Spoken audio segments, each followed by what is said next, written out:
नमस्कार, welcome to भूगोलशाला। मैं पूनम यादव। आज की क्लास में हम पॉपुलेशन सेंसस ऑफ इंडिया 2011 के बारे में स्टडी करने वाले हैं। भारत की जनगणना के बारे में हम आज पढ़ेंगे।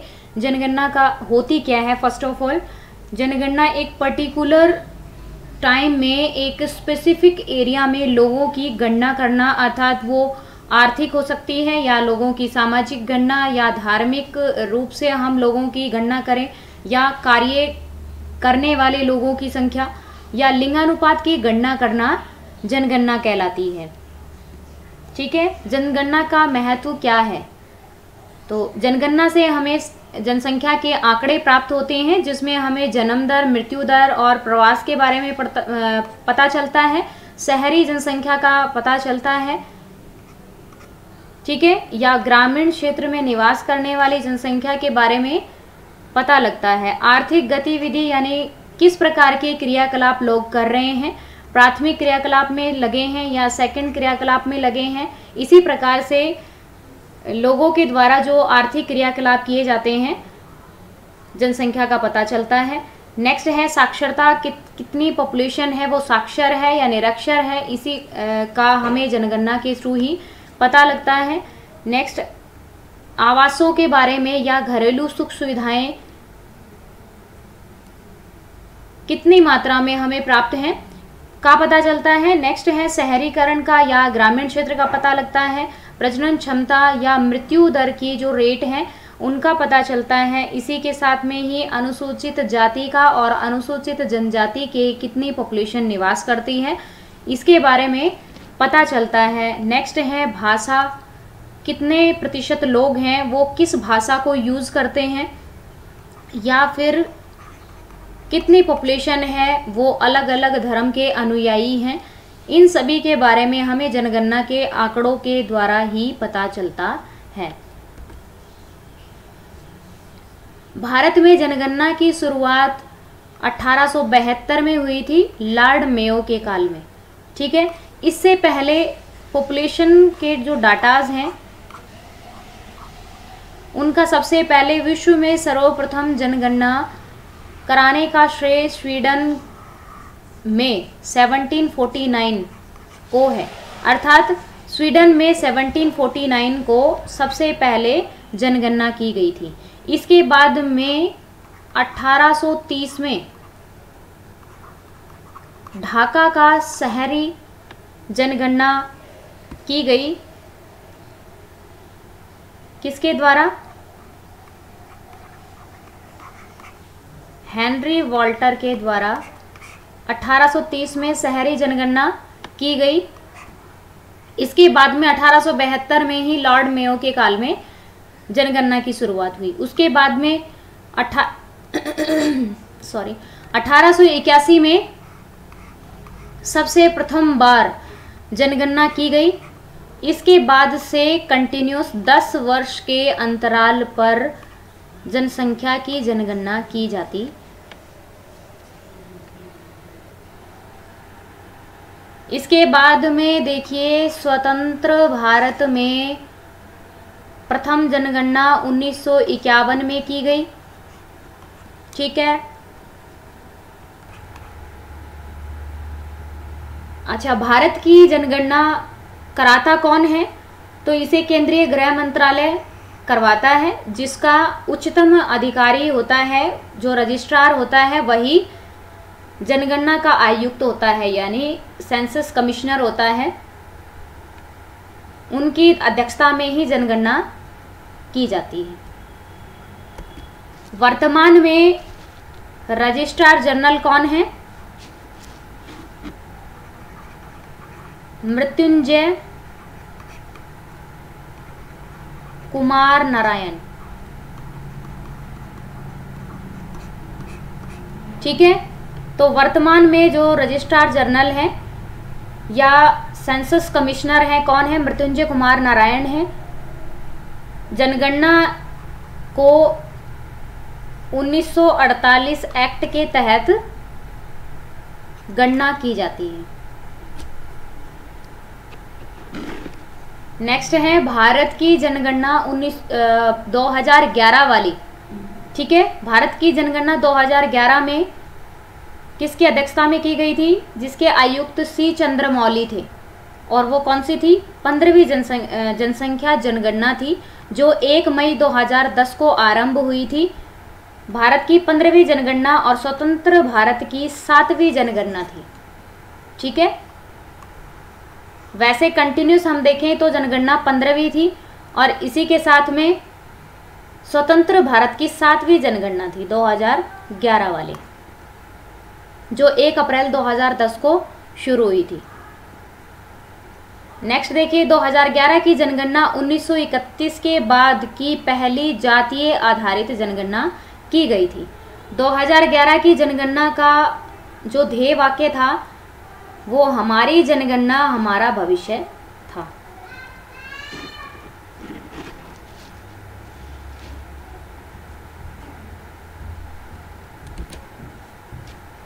दो 2011 के अंतिम आंकड़ों के अनुसार भारत की जनसंख्या 121 करोड़ है। ठीक है, जो कि विश्व की जनसंख्या का 17.5% हिस्सा रखती है। लेकिन वर्तमान की जो जनसंख्या है उसके अकॉर्डिंग भारत फर्स्ट स्टेज पर आ चुका है। ठीक है, तो 2001 से 2011 के बीच भारत की जनसंख्या की दशकीय वृद्धि है वो 17.7% रही। ठीक है, तो विश्व की टोटल पॉपुलेशन का 17.5% हिस्सा भारत रखता है अकेला, और जनसंख्या की दशकीय वृद्धि यानी 2001 की अपेक्षा 2011 में 17.5% रही। इसी के साथ में 2011 की जनगणना के अनुसार देश की कुल जनसंख्या में नगरीय जनसंख्या 31.2% थी, जबकि ग्रामीण जनसंख्या है वो 68.8% थी। ठीक है, राष्ट्रीय जनगणना नीति 2000 के अंतर्गत जनसंख्या में स्थिरता प्राप्त करने का लक्ष्य है वो 2045 से 2070 तक कर दिया गया है कि 2045 से और 2070 तक जनसंख्या पर स्थिरता लाई जाएगी। नेक्स्ट देखिए की पॉइंट की किस राज्य में पॉपुलेशन है वो अधिक है और किस राज्य में पॉपुलेशन कम देखने को मिली 2011 के आंकड़ों के अनुसार। तो सबसे पहले है ऐसे राज्य जो सर्वाधिक पॉपुलेशन रखते हैं 2011 के आंकड़ों के अनुसार।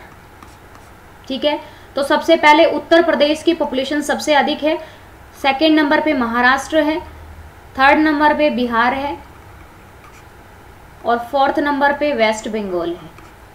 न्यूनतम इसी के साथ सबसे कम पॉपुलेशन रखने वाले राज्य हैं वो सिक्किम है और उसके बाद मिजोरम है।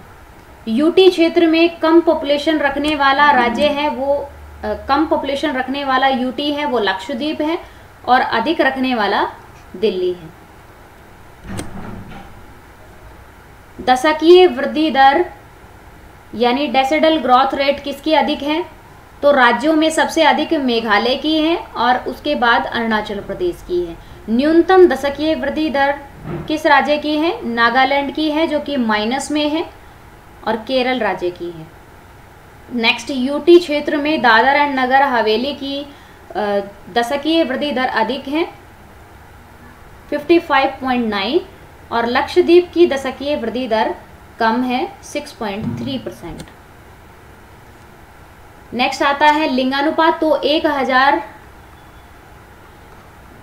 पुरुषों पर स्त्रियों की संख्या यानी राज्य की बात करें तो अधिकतम लिंगानुपात रखने वाला राज्य केरल है जो 1084 लिंगानुपात रखता है। इसके बाद है तमिलनाडु जो 996 लिंगानुपात रखता है। सबसे कम लिंगानुपात रखने वाला राज्य हरियाणा है 879। अधिकतम लिंगानुपात रखने वाला यूटी क्षेत्र है वो 1037 यानी पुदुचेरी है और इसी के साथ में न्यूनतम लिंगानुपात रखने वाला यूटी क्षेत्र है वो दमन एंड दीव है, इसमें 618 लिंगानुपात पाया जाता है। साक्षरता दर की जब हम बात करें तो पढ़े लिखे लोगों की संख्या यानी शिक्षित की संख्या सबसे ज़्यादा किसमें है, केरल की है 94% है। इसके बाद में मिजोरम की है 91.3%। न्यूनतम साक्षरता दर रखने वाला राज्य बिहार है 61.8%। इसके बाद अरुणाचल प्रदेश यानी 65.4% साक्षरता रखता है। यूटी क्षेत्र की बात करें तो लक्षद्वीप में सर्वाधिक साक्षरता दर पाई जाती है 91.8% और लोवेस्ट साक्षरता दर रखने वाला केंद्र शासित प्रदेश है वो दादर एंड नगर हवेली 76.2%। साक्षरता दर की बात करें तो ओवरऑल पुरुषों और महिलाओं तथा टोटल साक्षरता कहाँ की अधिक है, यानी भारत में कितनी साक्षरता दर पाई जाती है। तो साक्षरता दर भारत में पुरुषों में 82.14% पाई जाती है, महिलाओं में 65.46% है और ओवरऑल बात करें हम साक्षरता की तो 74% लोग हैं वो इंडिया में साक्षर हैं।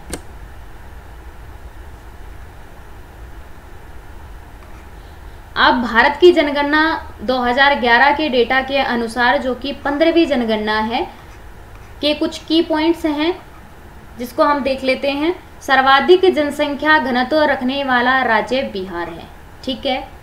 अगर डेंसिटी की बात करें तो फर्स्ट कौन है, बिहार है। सबसे कम जनसंख्या घनत्व रखने वाला यानी कम पॉपुलेशन डेंसिटी रखने वाला राज्य अरुणाचल प्रदेश है। 17 व्यक्ति प्रति वर्ग किलोमीटर की रेट से यहाँ पर लोग रहते हैं। सबसे कम आबादी वाला केंद्र शासित प्रदेश है लक्षद्वीप है। सर्वाधिक जनसंख्या रखने वाला राज्य कौन सा है तो उत्तर प्रदेश है। सबसे कम जनसंख्या रखने वाला राज्य की बात करें तो सिक्किम है, ठीक है। भारत में सबसे कम जनसंख्या सिक्किम की है और सर्वाधिक जनसंख्या भारत में उत्तर प्रदेश की है। सर्वाधिक लिंगानुपात किसका है, केरल राज्य का है। सबसे कम लिंगानुपात किसका है, हरियाणा का है 879, ठीक है। सर्वाधिक साक्षरता दर रखने वाला राज्य केरल है और सबसे कम साक्षरता दर रखने वाला राज्य बिहार है।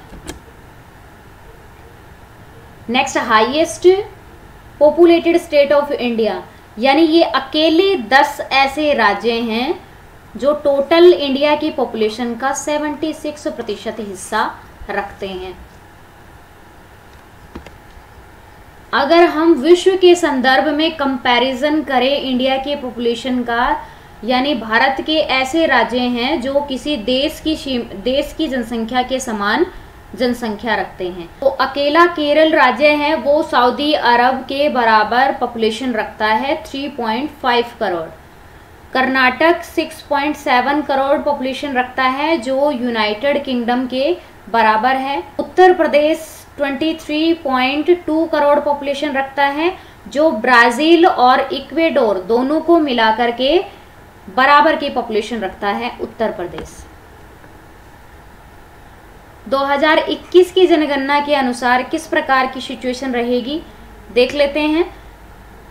भारत की 16वीं जनगणना रहेगी और स्वतंत्र भारत की ये 8वीं जनगणना रहेगी। जनगणना 2021 का विषय या ध्येय वाक्य रहेगा जन भागीदारी से जन कल्याण है, ठीक है।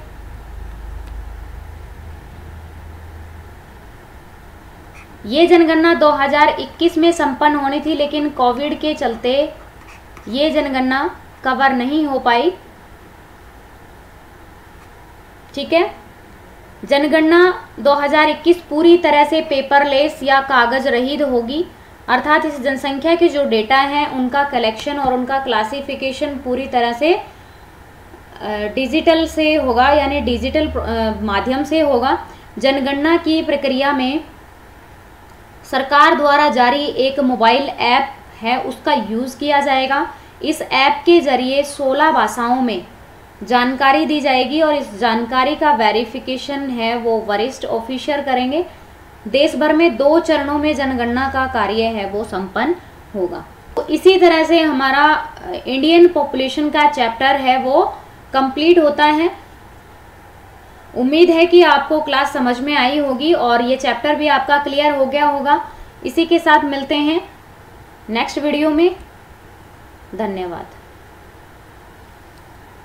Subscribe now and press the bell icon. Never miss an update.